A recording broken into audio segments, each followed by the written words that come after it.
আসসালামু আলাইকুম রহমতুল্লাহ। আজকে 1 মিনিট একটা বিষয় নিয়ে কথা বলবো, সেটা হচ্ছে মূর্খ কাকে বলে এবং শিক্ষিত কাকে বলে, বা মূর্খ এবং অশিক্ষিতর মধ্যে পার্থক্য কী।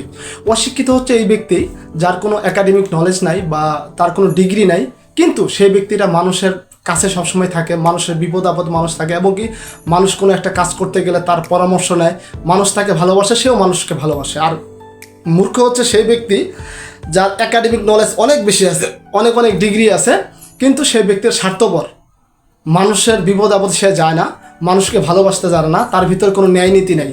আর এই শ্রেণীর মানুষ হচ্ছে অশিক্ষিতর থেকে ভয়ঙ্কর, এবং কি সমাজের রিক্সা চালক থেকে ভ্যান চালক বা আমাদের মতো সাধারণ মানুষের এই মূর্খ টাইপের শিক্ষিতকে কখনোই ভালোবাসে না, সেও মানুষকে ভালোবাসতে জানে না।